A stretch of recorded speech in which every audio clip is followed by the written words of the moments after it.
예, 여러분 안녕하세요. 최백은 TV 75회 시작하겠습니다. 벌써 75회. 이제 한 100회도 한 25번 더 하면은 100회를 돌파하겠네요. 다음 주면은, 아니, 이번 주말부터는 사실상 이제 설 연휴가 시작됩니다. 오늘부터는 요즘 제가 주제를 한 개 주제에 좀 집중을 해서 할까 합니다. 여러 개 주제를 하다 보니까 욕심을 부려가지고 하다 보니까요. 시간이 굉장히 길어지고 들으시는 분들도 불편해 하시는 것 같아요. 그래서 한 개 주제에 집중을 하고 가능하면 좀 시간을 가능한 한 단축을 하도록 노력을 하도록 하겠습니다. 노력하도록 하고요. 그리고 이제 시작하기 전에 여러분들 요즘 많이 좀 이제 힘 빠지고 우울하고 그러시죠.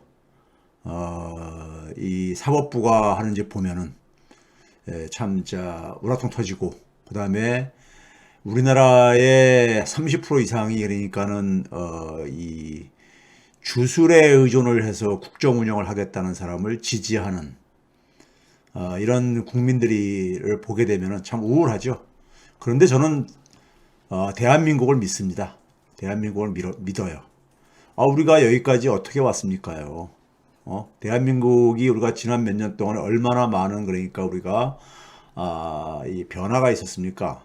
그걸 만든 게 대한민국 국민이잖아요.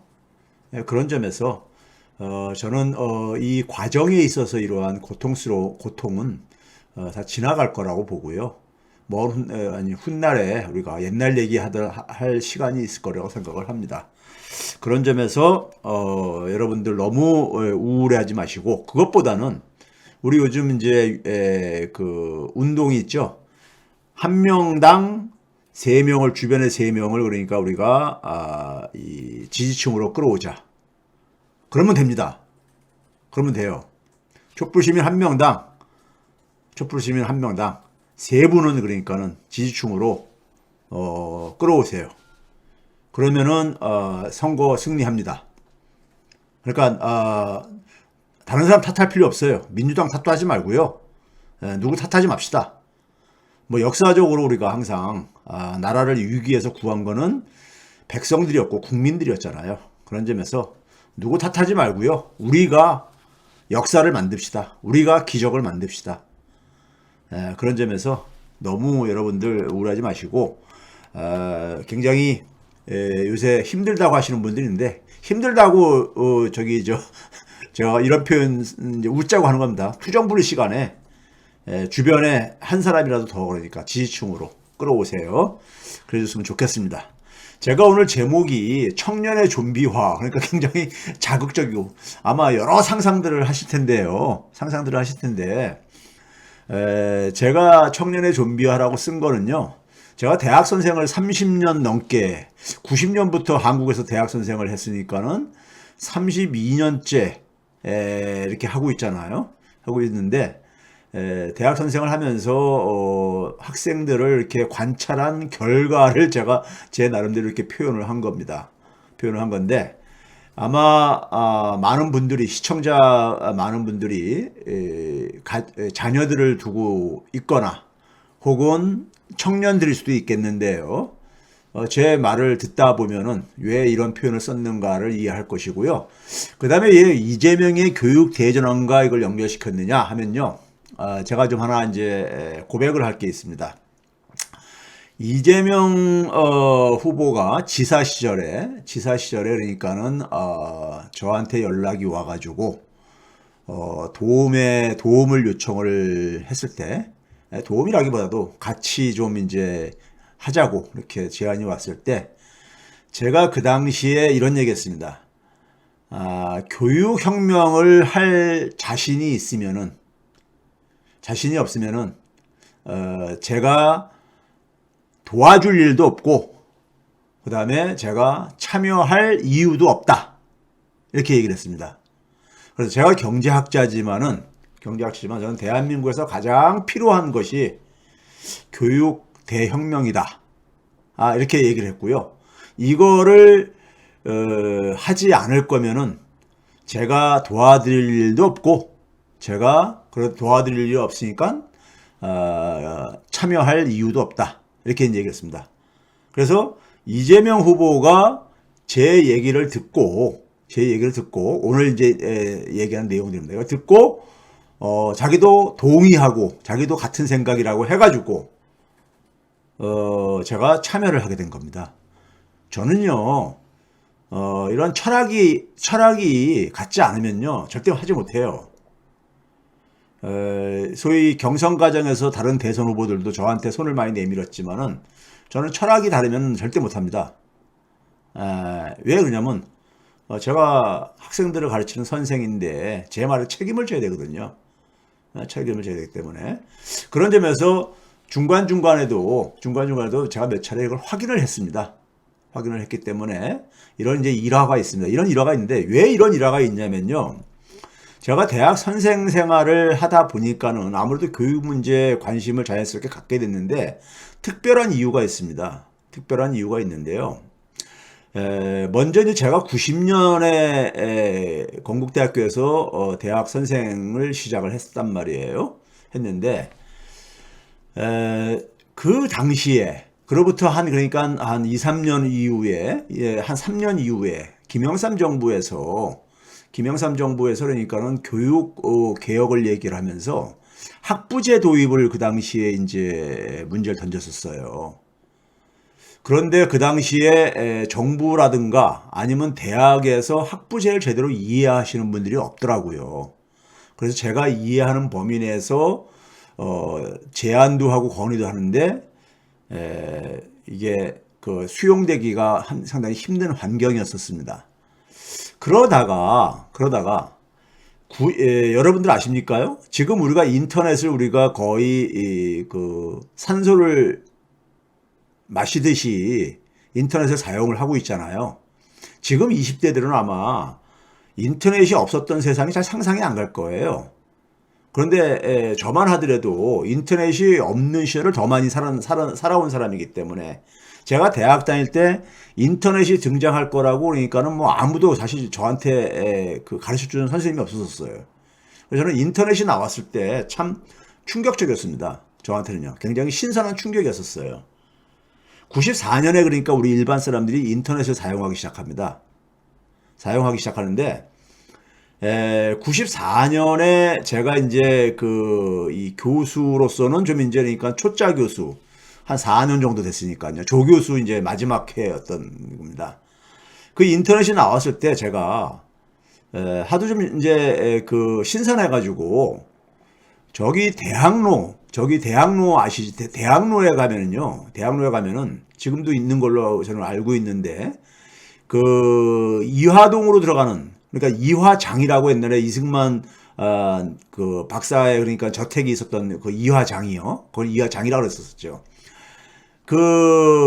이화동 그 사거리에 과거에 서울대 거기가 물리대 자리인가 거기에 그 산업 디자인 센터가 있었습니다. 지금도 아마 있을 것 같아요. 근데 그게 이제 홍익대에서 위탁을 받아가지고 그걸 이제 그러니까 운영을 하고 그랬었는데 제가 그 당시에요, 4월 달부터 5월 달 조금 4월 달 5월 달 그러니까는 이 4월 달 5월 달은 굉장히 봄 날씨 좋은 날씨잖아요. 날씨가 좋을 때잖아요. 그때 제가 토요일 날하고 일요일 날이요. 매주 토요일과 일요일을 하루 8시간씩. 그러니까 토요일도 8시간, 일요일도 8시간. 이 8시간씩 그러니까 일주일에 16시간이죠. 그래가지고 꼬박 2달을 그러니까는 집중 교육을 받으러 다녔었어요. 그 대학 경제학 교수로서 제가 뭐 의무도 아니었었고 뭐 필요도 없는 건데 저는 좀 이렇게 그 새로운 것에 대한 호기심이 좀 많습니다. 그리고 제가 이해가 돼야지만이 저는 이제 그러니까는 그걸 이제 제가 그 이해하고 싶은 어떤 욕망이 굉장히 강한 사람이다 보니까 지적인 욕구가 호기심이 강한 거죠. 그래서 이제 뭘 배우러 다녔냐면요. 지금 생각하면 참 이제 웃음이 나올 저건데 웹 디자인을 배우러 다녔었어요. 웹 디자인. 그걸 제가 이제 그 당시에 이제 그러니까는 그 고인이 된 박원순 시장이 참여연대라는 시민단체 준비하면서 좀 도와달라고 하고 해서 제가 이제 바깥에 이제 시민 이런 그 운동들에 좀 약간 이제 전문가로서 좀 이렇게 관여를 하기 시작하던 무렵인데요. 그래서 좀 바빴었습니다. 그래서 제가 이제 주변 사람들한테 2달 동안은 나를 찾지 말아라. 찾지 말아라 하고서는 하라 하고서는 그다음에 제가 그러니까는 그 4월 달, 5월 달을 지각 한 번 안 하고요. 결석 한 번도 안 하고 결석 한 번 안 하고 그러니까 그 과정을 수료를 했습니다. 그 좋은 날씨에 제가 경제학 교수로서 그걸 할 필요도 없는데도 불구하고 그걸 했어요. 그 당시 웹 디자인은요. 거기 가보니까는 저는 이제 교수란 신분을 이제 그러니까는 뭐 드러낼 이유도 없었고 드러낼 이유도 없었고 그냥 같이 그 저기 저 웹 디자인을 배우러 오는 여러 사람들 중에 한 사람이었었기 때문에 그 거기에 웹 디자인을 배우러 오는 학생들은 되게 어떤 사람들이었냐면요. 여대생들이 좀 많았었어요. 이제 그러니까 주로 이제 그러니까 그 미대 디자인 계통으로 그러니까 디자인 계통 이제 공부하는 여대생들이 좀 많이 있었어요. 저는 이제 저는 그 당시에 30대였었지만은 제가 좀 나이가 많은 편에 거기 이제 수강생들 중에서는요 많은 편에 있었고요.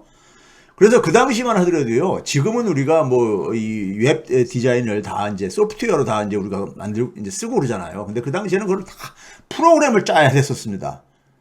자바라든가 이런 언어를 이용을 해가지고 다 프로그램을 짜야 됐었어요. 그래서 굉장히 하여간 그거 처음에 배울 때는 힘들기도 했고 지금 생각하면 그걸 못하러 배웠나 하는 이런 생각도 좀 들어요. 근데 어쨌든 간에 그걸 수료를 했습니다. 그래서 수료증도 어디 있을 거예요. 집안에 어디 찾아보면은요. 그래가지고 그 이제 인터넷을 하면서요. 제가 느꼈던 게 뭐냐면 경제학자로서 경제학이라는 것은요. 정확하게 뭐냐면 산업혁명이 시작할 무렵에 등장을 해가지고요. 왜 그러냐면은 영국에서 산업혁명이 1770년대부터 시작했다고 우리가 얘기를 합니다. 역사학자들이요. 근데 경제학의 아버지를 우리가 애덤 스미스라고 얘기를 하는데 애덤 스미스가 국부론이라는 책을 쓴 게 1776년이거든요. 그러니까는 영국에서 산업혁명이 시작하는 그 당시에 경제학이 만들어지기 시작해가지고요. 1970년 되면 대충 기본적인 골격은 다 잡힙니다. 경제학의 기본적인 골격들은요. 한 200년에 걸쳐가지고 경제학이 그러니까 이렇게 오늘날 경제학의 체계가 만들어진 건데요. 그러니까 이 200년이라는 시기가요. 정확하게 보게 되면요. 제조업 중심의 경제였었습니다. 제조업 중심의 경제였었어요. 경제학을 공부하신 분들은 느낄지 모르겠는데 경제학 체계에서 많은 내용들이 보던 개념이라든가 이론들을 보게 되면요. 제조업의 그 경험에 제조업이라는 산업 기반의 특성을 반영하는 개념이라든가 이론들이 많습니다. 대부분이 그래요. 그런데 인터넷 혁명이 일어나면서 제가 웹 디자인을 이제 배운 이유는 인터넷이라는 걸 이해하고 싶었던 거예요. 인터넷이라는 것을요. 인터넷이라는 것이 도대체가 세상을 어떻게 바꿀 것인가. 여기에 좀 궁금했던 거죠. 그래서 경제학 교수가 사실 뭐 필요도 없는데도 불구하고 저는 가서 그걸 배웠습니다. 배웠는데 그걸 배우고 나서 제가 내가 지금까지 공부한 경제학은 앞으로 세상에 안 맞겠구나. 맞지 않겠구나. 이런 생각이 들었어요. 맞지 않겠구나. 이런 생각이 들었습니다. 그래서 제가 이제 이 얘기를 꺼내는 이유는요. 교육을 하고 있다 보니까는 당시에 이제 제가 이제 속해 있는 학교에서도 이 교육 문제에 대해서 관심을 갖게 된 이유가요. 세상이 급변하고 있다. 새로운 세상이 열리고 있다. 하는 이러한 것을 좀 느꼈던 거예요. 실제로 그 당시에 보게 되면요. 제 기억으로는 93년, 4년경으로 기억하는데 OECD라고 있죠. 경제협력개발기구요. 우리나라가 96년도에 가입을 했습니다. 그러니까 OECD 우리나라 가입하기 전이기 때문에 그 당시에는 90대 초만 하더라도 OECD 회원 국가들은요, 진짜 잘 사는 나라들의 클럽이었었습니다. 잘 사는 나라들. 소위 말하는 선진국이라는. 근데 그 이후에 많은 여러 나라들이 가입을 하면서 이제는 그렇게 좀 선진국이라고 부르기에는 좀 모호한 나라들도 많이 있습니다. 뭐 예를 들어서 멕시코 같은 경우도 그렇고 동유럽 국가들도 많이 그러니까 거기에 가입을 하고 그랬기 때문에요. 그런데 93, 4년경만 하더라도 OECD는 그러니까는 소위 말해 잘 사는 국가들의 클럽이었었습니다. 클럽이었었어요. 근데 OECD에서 보고서가 하나 보고서에 어떤 게 하나 제 눈에 띄었냐면요. 청년 실업이라는 용어가 튀어나옵니다. 청년 실업이요. 청년 실업이요. OECD에서 청년 실업이라는 용어가 튀어나오는 걸 보면서 저같이 경제학을 공부한 사람한테는 상당히 하나의 충격이었었습니다. 왜 그러냐면요. 잘 사는 국가들, OECD 회원 국가들을 주로 이제 그러니까는 그 연구해가지고 보고서도 내고 그러니까요. OECD 그 회원 국가들은 잘 사는 나라이고 잘 사는 나라에서 청년들은요. 부모 세대보다도 더 많이 교육을 받았고 교육을 받은 이런 이제 그러니까는 세대들이란 말이에요. 근데 청년 실업은 대개 어떤 걸 의미하냐면요. 한 나라 전체의 평균 실업률 있잖아요. 평균 실업률이요. 평균 실업률보다도 청년층들의 실업률을 보니까는 한 적게는 2배에서 많게는 한 4배 정도 나라들마다 차이가 있지만은 더 실업률이 높더라 이거예요. 청년층에 있어서요. 예? 이 청년 실업이 80년대에는 존재하지 않던 용어입니다. 지금은 우리가 그냥 그러니까 진부하게 쓰고 있지만은 청년 실업이라는 용어를 그 당시에는 그러니까는 우리가 존재하지 않던 하나의 용어, 개념이었었습니다. 근데 청년 실업이 왜 이렇게 그러면 그런 의미를 갖냐면요. 이런 겁니다. 경제학에서는 우리가 이 자본주의 사회 속에서는 일자리가 있어야지 살아갈 수 있는 거잖아요. 일자리가요. 그렇죠? 임금 노동자로 대부분 살아가니까요. 근데 일자리가 있어야 되는데 일자리를 기본적으로 공급하는 주체는 기업으로 돼 있단 말이에요. 기업 조직이요. 기업이라는 조직으로 돼 있죠. 근데 기업이 그러니까는 사람을 채용하는, 직원을 채용하는 그 기준을 경제학 책에서는 뭐라고 돼 있냐면요. 생산성으로 돼 있습니다. 생산성이 높은 사람을 그러니까는 똑같은 조건이면 생산성이 높은 사람. 쉽게 얘기해서 돈을 기업이 주는 임금보다 돈 더 많이 벌어줄 수 있는 사람을 채용한다는 얘기죠. 예? 이런 얘기입니다. 그런데 그 생산성을 결정하는 건 뭐로 되어 있냐면요. 특히 신입사원의 경우에는 생산성을 결정하는 건 교육 수준이라고 되어 있습니다. 교육 수준이요. 우리가 예를 들어서 그러니까 대학교까지 공부를 하고 그 이상도 공부하려고 하는 이유들이 되게 뭡니까요? 자기의 몸값을 높이려고 하는 거잖아요. 물론 많은 사람들이 모든 사람이 그렇다는 건 아닙니다. 어떤 사람들은 자기가 진짜 알고 싶어가지고 어떤 하나의 그러니까 자기가 뭐 돈 많이 버는 직장을 얻기 위해서기보다도 자기가 알고 싶어서 하는 사람들도 있죠. 그런데 우리가 일반적으로 솔직히 말해서 자기 몸값을 높이기 위해서 더 자기의 그러니까 학력 수준을 높이잖아요. 그렇죠? 그런데 선진국가에서 OECD 회원 국가들이 선진국인데 선진국에서 교육을 많이 받은 청년들이 그러니까는 실업률이 굉장히 높더라 이거예요. 이게 사회적인 문제가 되니까 청년 실업이라는 용어가 딱 튀어나온 거예요. 청년 실업이라는 용어가요. 즉 무슨 얘기냐?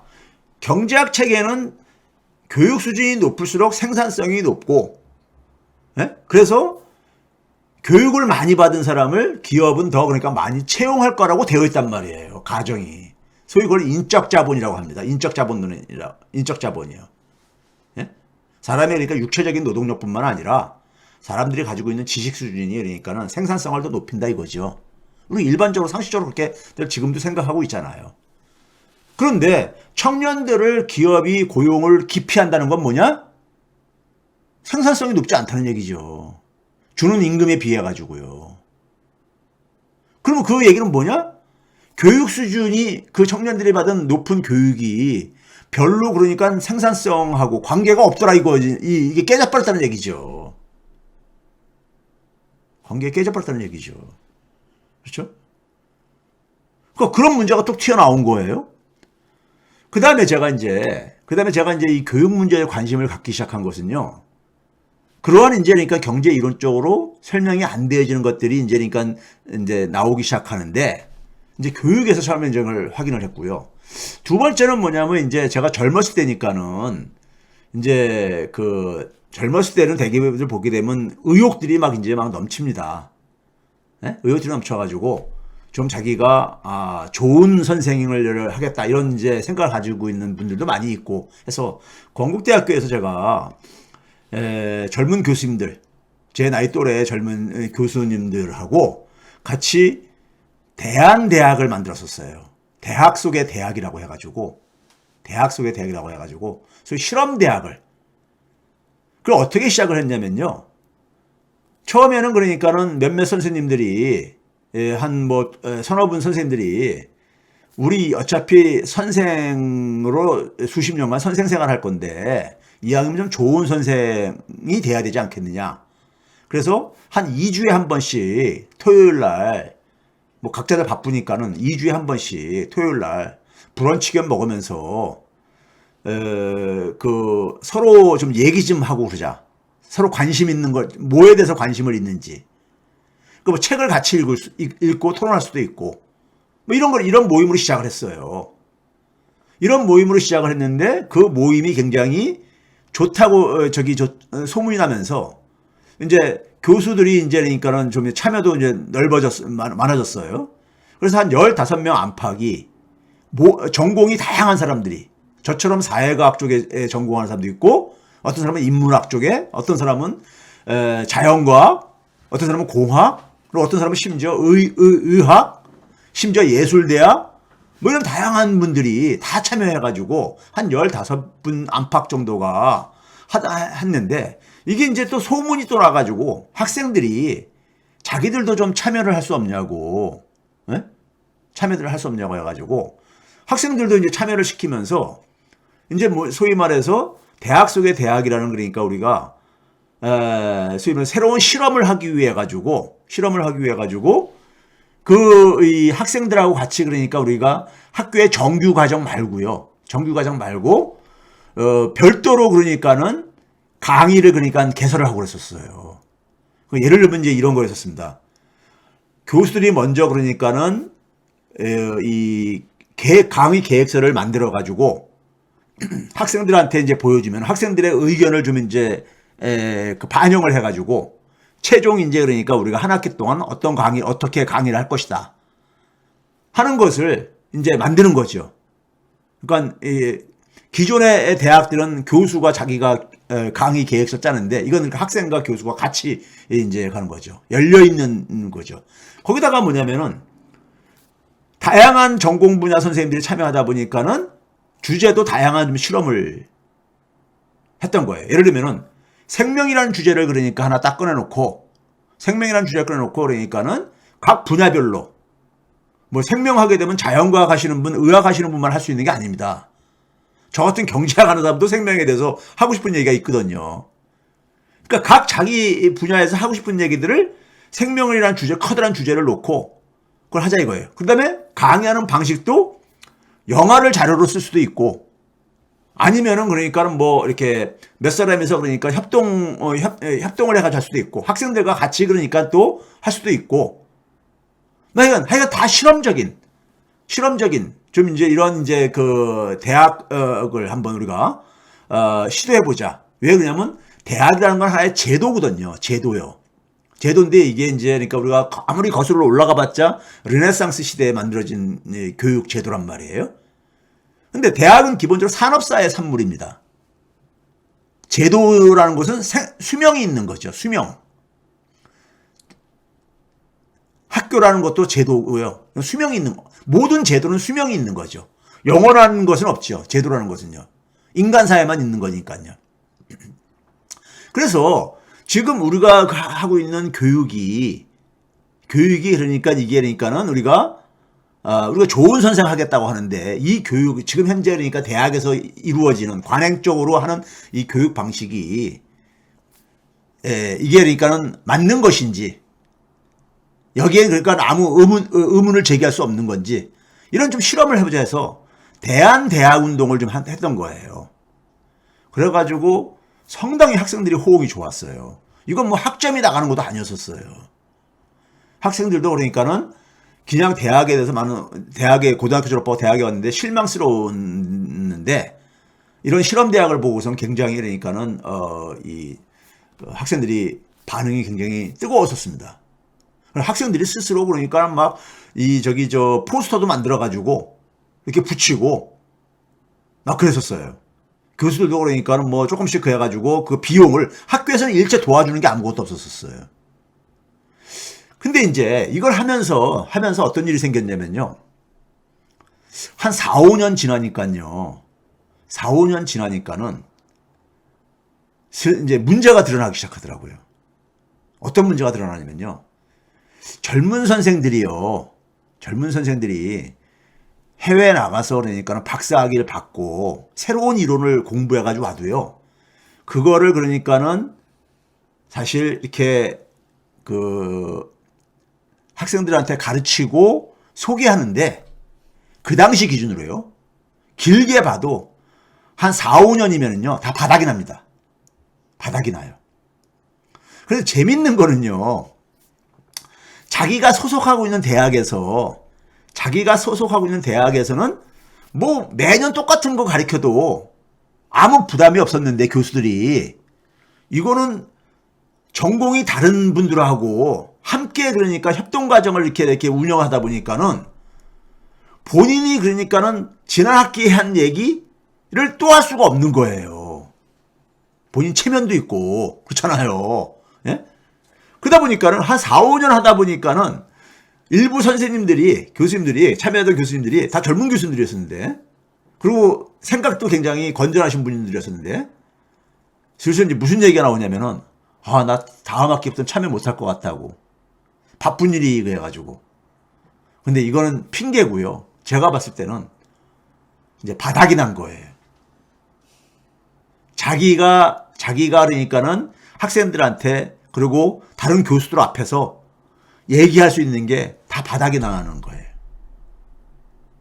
바닥이 나니까 이제 그다음에 이제 뭐냐면은 소위 말해서 자기가 이제 이게 다 드러나니까는.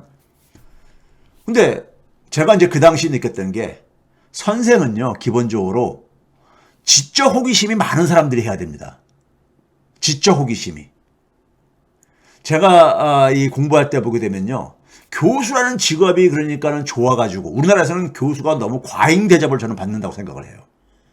그러다 보니까는 그 직업이 굉장히 좋아가지고, 그러니까 직업 자체가 뭐 멋들어져가지고 공부한 사람들이 꽤 있습니다.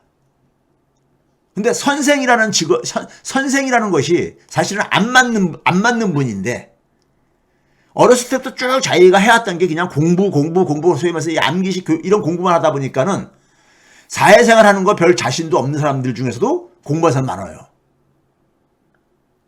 그런데 그러다 보니까는 되게 그런 이 공부가 체질이 아닌 사람, 선생이 체질이 아닌 사람들은요,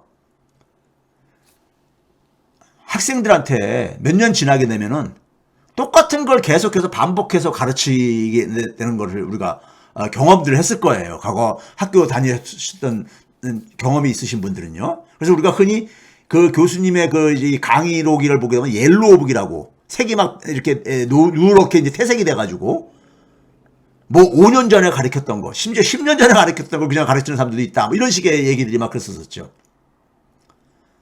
그러니까 그런 분들은 제가 볼 때는 선생이란 직업이 안 맞는 분이에요. 안 맞는 분입니다. 선생이라는 것은 끊임없이 지적 호기심이 이렇게 있어야 돼요.